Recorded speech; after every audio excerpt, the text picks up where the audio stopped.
आपके अंदर जो ईर्ष्या है, आप अपने पड़ोसी को देखकर जलते तो नहीं हैं? मैया जलती हो?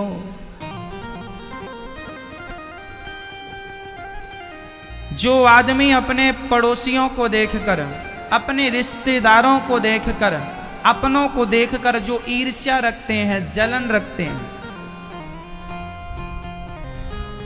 उनका मन बहुत अशांत होता है, उनका मन बहुत गंदा होता है। इसलिए हमारा पड़ोसी बहुत तरक्की कर गया, इस बात से हमें खुशी मनाना चाहिए। हम दुखी होके क्या करेंगे? क्या हमारे दुखी होने से उसका कुछ होना है? कहावत है, कौआ के कोसने से गाय नहीं मरती। कहावत है ये। कौआ कोसता है, कोसता मतलब कोसता जानते हैं? बद्दुआ। कौआ कहता है कि गाय मर जाएगी तो हमें इसका मांस खाने को मिलेगा। कौआ रोज कहता गाय मर जाए, पर कौआ के कोसने से गाय नहीं मरती। उसी प्रकार तुम्हारी बद्दुआओं से किसी का कुछ बिगड़ता नहीं है, तुम्हारे ईर्ष्या करने से किसी का कुछ बिगड़ता नहीं है। बिगड़ेगा तो तुम्हारा बिगड़ेगा। इसलिए हम किसी के प्रति नफरत ना रखें, ईर्ष्या ना रखें। हमारा पड़ोसी तरक्की कर रहा है, हम प्रसन्न रहें। जब हम हर हाल में प्रसन्न रहेंगे, खुश रहेंगे, तो भगवान हमें भी आगे बढ़ाएंगे, हम भी आगे बढ़ेंगे।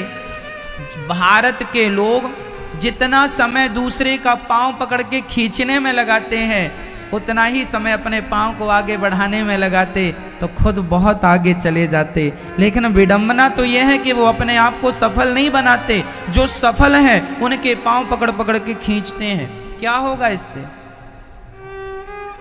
सफल आजकल हमारे भारत में ना, कोई सफल व्यक्ति है, कुछ लोग ना तारीफ भी नहीं करते। उनको लगता हम तारीफ करेंगे। कोई व्यक्ति बड़ी तरक्की कर गया, बहुत अच्छा हो गया, लेकिन कुछ लोग जलन के कारण उसकी तारीफ भी नहीं करते। उनके मुंह से दुआएं निकलती नहीं। वो सोचता है कब इसका नाश हो, कब हम हंसें, कब। कई लोगों को बड़ी खुशी, किसी के घर में आग लग जाए तो कुछ लोग बड़ी खुशी मनाते हैं, अच्छा जल गया, ठीक जल गया। ऐसे लोगों का घर पहले जलता है। इसलिए हमें सपने में भी किसी का बुरा नहीं सोचना चाहिए। हम अपने आप को सफल बनाएं, इसके लिए हम स्वतंत्र हैं। पर जो दूसरे लोग सफल हुए हैं मेहनत करके, हम उन्हें देखकर घृणा क्यों करें? जलें क्यों? क्या होगा तुम्हारे जलने से? इसलिए अपना मन ना बिगाड़ो, अपनी बुद्धि ना बिगाड़ो। यही है मन की अशांति, यही है मन की उथल पुथल, इसी को शांत करना। भगवान कहते हैं तन तो बहुत सुंदर है। देखो ना, मोर कितना सुंदर है। मोर का तन कितना सुंदर है, पर मोर का मन बहुत गंदा होता। आपको पता है कैसे? मोर इतना सुंदर होता है, इतना सुंदर है, मुझे लगता है कि मोर से सुंदर कोई नहीं। मुझे लगता है कि मोर से सुंदर कोई पक्षी नहीं है। मोर का तन इतना सुंदर है मैया, लेकिन मोर खाता क्या है? मोर को देखकर लगता नहीं है कि यह जहरीला नांग खा जाता होगा, जहरीले सांप खाता है। मोर क्या खाता है? जहरीले सांप खा जाता है। मोर को देखकर लगता नहीं है कि यह जहर खाता होगा, जहरीला सांप खाता होगा।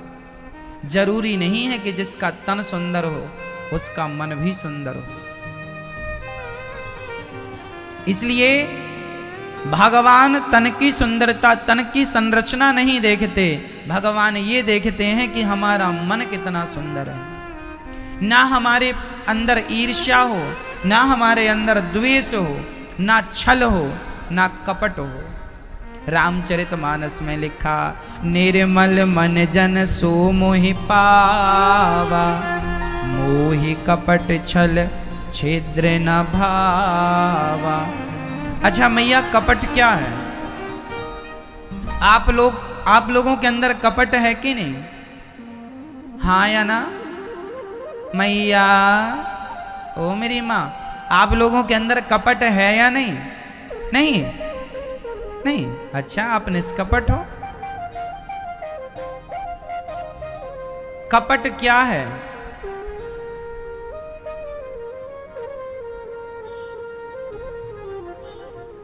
मुझे ज्यादा मिल जाए, मेरे भाई को थोड़ा कम मिलेगा चलेगा, ये कपट है।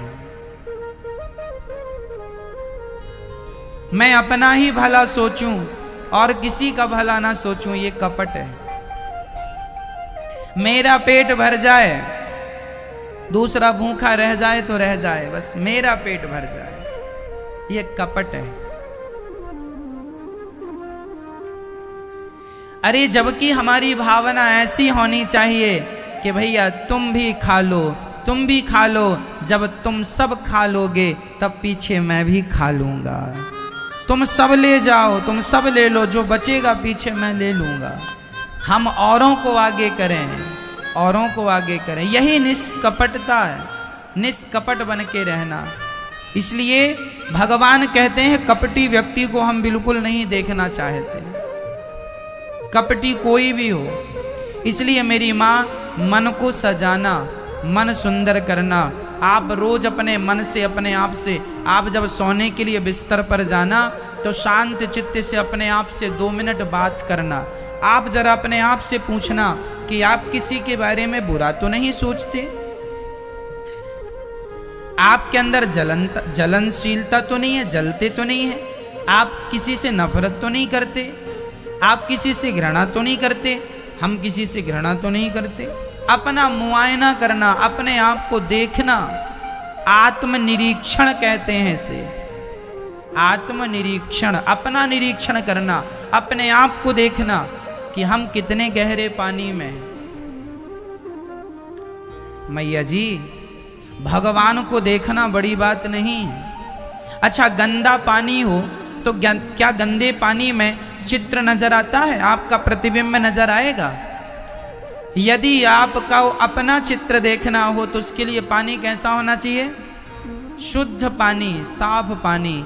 अरे मेरी माँ, गंदे पानी में तो आपका चित्र नहीं दिखता, फिर गंदा मन होगा तो उस गंदे मन में भगवान का चित्र कैसे दिखेगा?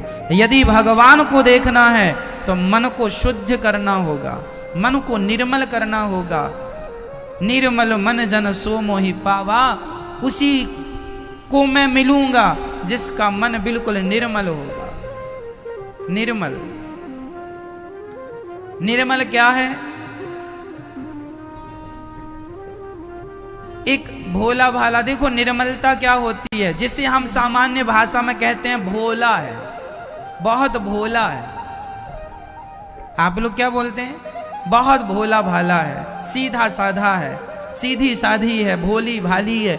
इसका मतलब जो भोली भाली है, भोला भाला है, इसका अर्थ है कि इसका मन बिल्कुल निर्मल है, साफ है, पानी शुद्ध पानी की तरह, कांच की तरह बिल्कुल पवित्र है। भोला भाला, कुछ नहीं जानता। कह दो कि खड़े रहो तो खड़ा रहे, कह दो कि बैठ जाओ तो बैठ जाए। ये भोला भाला, निर्मल। एक बहुत बड़ा खवक्कड़ था। खवक्कड़ खाने वाला, खूब खाता था, 20-25 रोटी खा जाता था खवक्कड़। एक बहुत बड़ा खाने वाला व्यक्ति था, उसकी पत्नी बड़ी परेशान बना बना के। अच्छा, कोई काम धाम तो करता नहीं, बिल्कुल सरल भोला भाला। पत्नी कहे क्यों जी, कमा के लाओ कुछ, तो वो अपनी पत्नी से कहे ये कमाना क्या होता है, तुम ही बताओ। पत्नी समझ गई कि ये बिल्कुल एक नंबर का मूर्ख है, जबकि वो बहुत सीधा था, सरल था, भोला था। उसकी पत्नी उसे कम रोटी देने लग गई, उसका बेचारे का पेट ही नहीं भरता, हट्टा कट्टा था। एक दिन उसके गांव में कुछ संत लोग आए, तो तो जब संत आए तो उसने देखा कि संतों का पेट बड़ा बड़ा था। उसको लगा हे भगवान, इन्हें तो बहुत मिलता है खाने को, हम भी ऐसे हो जाएंगे तो हमें भी बहुत मिलेगा। तो धीरे धीरे गया, एक संत से बोला, गुरुजी हमें भी अपनी टीम में शामिल कर लो। तो संतों ने कहा, हमारी टीम में तू क्या करेगा? बोले खाऊंगा, आप लोग अच्छा अच्छा खाते हैं, हम भी खाएंगे। साधुओं को लगा अच्छा खाना तो ठीक है, खाने को तो मिलेगा, भजन करना पड़ेगा। अब वो कभी जाना ना भजन क्या होता है, ये भजन क्या होता है? साधु बोला, बिल्कुल भोला, बोल राम राम, बोल सीताराम, हाँ सीताराम सीताराम। अब वो सीताराम सीताराम बोलने लगा और संतों के संग संग चला गया। जहां संत जाए तो वहीं संतों के पांव दबाए, सीताराम सीताराम कहे, और केवल खाने से उसे मतलब लाख रुपया उसके सामने पड़ा रहे तो वो लाख रुपया को छूता भी नहीं था। उसे पता ही नहीं था कि पैसे का उपयोग क्या है, मैं क्या करूंगा। वो दाल रोटी से मतलब रखता था। जब मिल जाए तो खूब कस के खाए और वह सीताराम सीताराम गाए। साधुओं के संग चले, जहां जहां साधु जाए पीछे पीछे चले, सामान उठा के चले, सेवा करे, सब करने लगा। अब वो संतों से जुड़ गया। अब वो संत चलते फिरते फिरते फिरते अयोध्या आ गए। वो सारे संत अयोध्या के थे, भ्रमण पर निकले थे। भ्रमण करके सारे संत आए अयोध्या में, आश्रम में आ गए। तो आश्रम में बढ़िया चकाचक खीर बनी, मालपुआ बने, इसने खूब खाया। अरे भगवान, हमने तो, हमारी पत्नी ने तो कभी मालपुआ नहीं खिलाए, उसने तो कभी खीर नहीं खवाई, बहुत आनंद आया। सीताराम सीताराम जपे और मालपुआ खाए। एक दिन एकादशी आ गई। अच्छा, वो रोज जाके रसोई के पास बैठ जाता था, खुशबू लेता रहता था। आज क्या बन रहा है संत जी? मालपुआ बन रहे हैं। हाँ मालपुआ। बेचारा बैठा इंतजार करता रहता कब मिलेगा। बड़ा भोला बैठा बैठा सीताराम सीताराम सीताराम, ना पूजा जाने ना पाठ जाने। गुरुजी ने कहा सीताराम कह बस। भोला भाला, ठीक है गुरुजी सीताराम जप रहा है। एक दिन एकादशी आई, रोज की तरह वो रसोई में गया तो आज रसोई ठंडी पड़ी। अब उसने कोठारी जी से पूछा, कोठारी जी आज रसोई जली नहीं, कुछ बन नहीं रहा। कोठारी जी ने कहा, भोला तुझे पता नहीं आज एकादशी, उसका नाम भोला रखा, आज एकादशी है। अच्छा, ये एकादशी क्या होती है गुरुजी? अरे बेटा, एकादशी के दिन साधु संत कुछ खाते नहीं है, आज हम सब का व्रत है। व्रत? ये व्रत क्या होता है गुरुजी? अरे बेटा, कुछ ना खाने का नाम व्रत है। अच्छा, सिंपल भाषा में। अच्छा, अब वो तुरंत वो अपने गुरुजी के पास दौड़ लगाए, गुरुजी आज तो हम मर जाएंगे। गुरुजी बोले क्या हुआ? बोले आज कोई एकादशी नाम की बहन आई है, वो कह रही है कि कोई खाएगा नहीं। गुरुजी ये एकादशी से कहो कि जाए। गुरुजी बोले बेटा ऐसे थोड़ी जाती है एकादशी। तो गुरुजी कैसे जाएगी? इसे भगाओ, ये तो हमें मार डालेगी। क्यों मार डालेगी? गुरुजी कोठारी जी कह रहे हैं आज कुछ नहीं बनेगा क्योंकि एकादशी आई है। गुरुजी जल्दी एकादशी से कहो जाए। अब बेचारा इतना भोला, उसे पता भी नहीं कि एकादशी क्या होती है, कैसे जाएगी। गुरुजी बोले अच्छा तू क्यों मर जाएगा? गुरुजी मैं खाऊंगा नहीं तो मर नहीं जाऊंगा। गुरुजी बोले एक दिन तो रह जा ना। गुरुजी हम एक एकादशी रह गए तो दूसरी एकादशी तो देख ही नहीं पाएंगे। गुरुजी हमारी व्यवस्था करो कुछ खाने की। गुरुजी बोले अच्छा देख, आश्रम का नियम है कि यहाँ कुछ बनता नहीं है एकादशी के दिन। तेरी इच्छा है तो तू एक काम कर, कोठारी जी से आटा ले ले, आलू ले ले और जो जो चाहिए ले ले और वहां सरयू के किनारे बना के खा लेना, पर याद रखना भगवान को भोग लगा के खाना। अच्छा ठीक है। अब वो कोठारी जी से 2 किलो आटा लिया, कुछ आलू लिए, गुड़ लिया और कुछ और सामान लिया, घी लिया, चला। लकड़ी उसने, सरयू पहली बार आज भोजन बना रहा है। लकड़ी उठाई, लकड़ी जलाई, जैसे तैसे उसने मोटी मोटी हाथ वाली रोटी बनाई और बना के उसने 4-6 रोटी तैयार कर ली। उसने मोटी मोटी भरता बना लिया आलू का।